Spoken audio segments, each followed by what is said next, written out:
नमस्कार दोस्तों, मैं युवा अशोक और आप देख रहे हैं मेरा YouTube channel I am mechanical engineer QAGC lead auditor.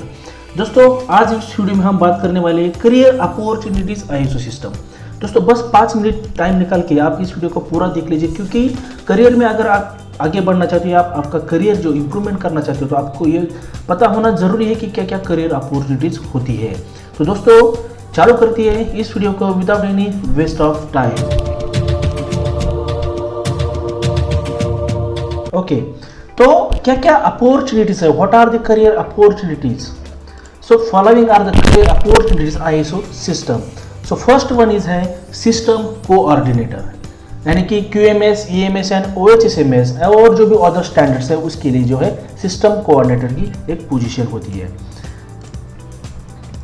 अभी सिस्टम कोऑर्डिनेटर जो है क्या है कि देखिए, हर एक ऑर्गेनाइजेशन में ISO सिस्टम का जो डॉक्यूमेंटेशन होता है या जो उसका जो मतलब उसके जो मेंटेनेंस रखने के लिए जो सिस्टम कोऑर्डिनेटर की एक पोजीशन होती है।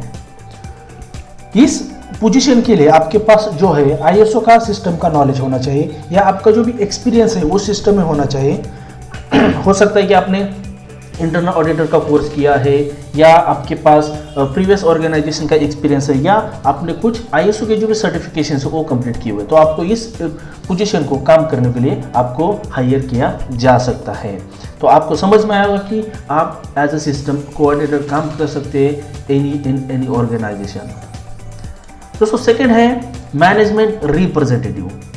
अभी मैनेजमेंट रिप्रेजेंटेटिव की बात करेंगे तो मैनेजमेंट रिप्रेजेंटेटिव यानी कि MR, आप सबको पता है कि एक MR होता है हर ऑर्गेनाइजेशन में। अभी MR पोजीशन जो है एज पर ISO 9001:2015 ये मैंडेटरी पोजीशन नहीं है, लेकिन हर एक ऑर्गेनाइजेशन में MR की पोजीशन अभी भी है।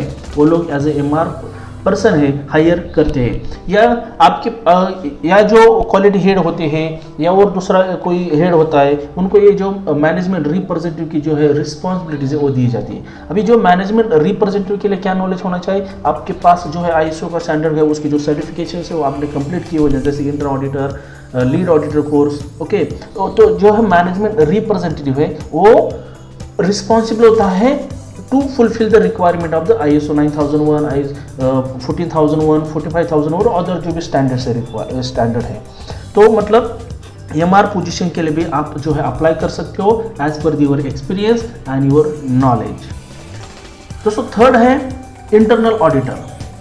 अब इंटरनल ऑडिटर की बात करेंगे तो दोस्तों जब देखिए, आप अगर इंटरनल ऑडिट का कोर्स कंप्लीट किए इन ISO में, जैसे कि QMS होता है, EMS होता है, OSHS होता है, या अदर जो भी कोर्सेज है आपने कंप्लीट किए हैं, तो मल्टीनेशनल ऑर्गेनाइजेशन में या जो मीडियम स्केल ऑर्गेनाइजेशन वहाँ इंटरनल ऑडिटर की रिक्वायरमेंट होती है।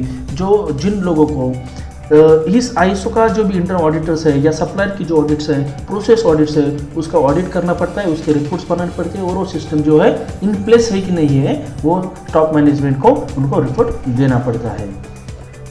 नेक्स्ट है दोस्तों ऑडिटर, मतलब आप जो है एज अ ऑडिटर भी ज्वाइन कर सकते हो। देखिए, जब भी आप जो है इस सिस्टम में आ जाते हो ISO सिस्टम में, तो आपको एज अ ऑडिटर काम करने को भी मिल सकता है। आप एज अ ऑडिटर भी आप ज्वाइन कर सकते हो सर्टिफिकेशन बॉडी में, कंसल्टेंसी में, या मल्टीनेशनल ऑर्गेनाइजेशन में भी।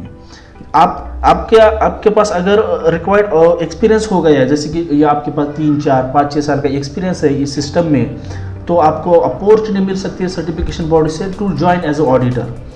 और आपको पता है कि ऑडिटर जो है थर्ड पार्टी, मतलब जो ऑडिट्स करते हैं उनके जो क्लाइंट्स है वहाँ जाते हैं, वो रिक्वायरमेंट के हिसाब से ऑडिट करते हैं, रिपोर्ट बनाते हैं, और जो सर्टिफिकेशन बॉडी उनको सर्टिफिकेशन इशू कर देते हैं। या कंसल्टेंसीज में जो ऑडिटर्स होते हैं वो गैप एनालिसिस इम्प्लीमेंटेशन के लिए जो ऑडिट करने पड़ते हैं, या जो गैप एनालिसिस वगैरह करना पड़ते हैं, उसके लिए भी कंसल्टेंसी में इस पोजीशन के लिए वैकेंसी होती है। दोस्तों नेक्स्ट है लीड ऑडिटर।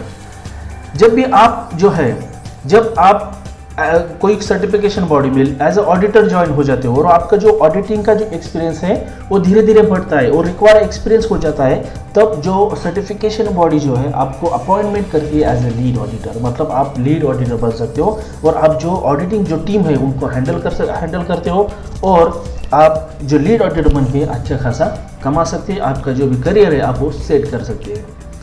दोस्तों नेक्स्ट जो अपॉर्चुनिटी है एज अ करियर जो है कंसल्टेंट।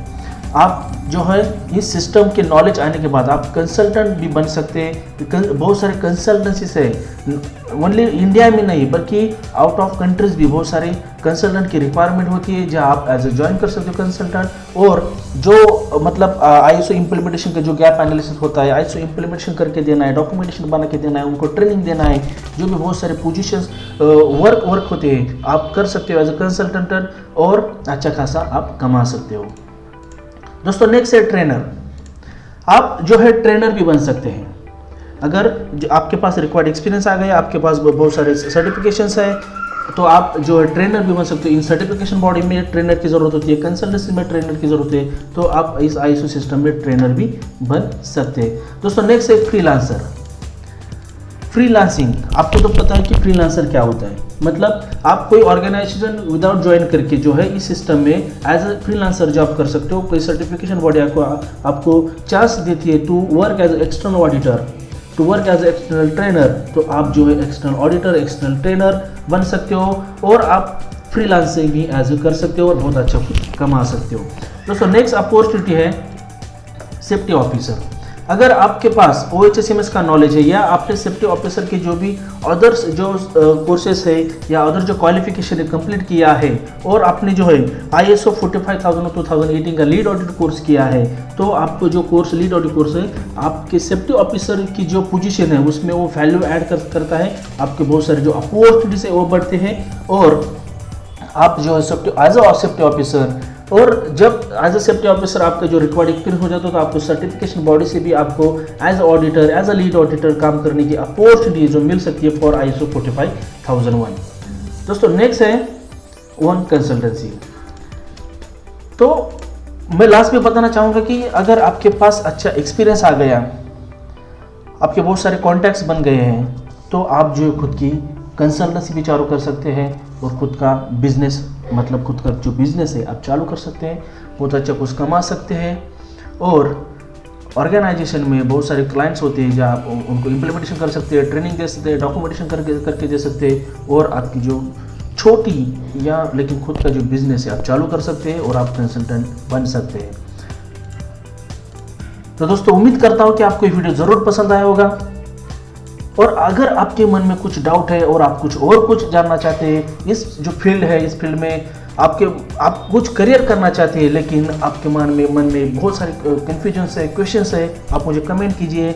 और जाते वन रिक्वेस्ट है, इस वीडियो को लाइक कीजिए, शेयर कीजिए और इस चैनल को सब्सक्राइब जरूर कीजिए। मिलेंगे नेक्स्ट वीडियो में, तब तक के लिए बाय बाय, टेक केयर।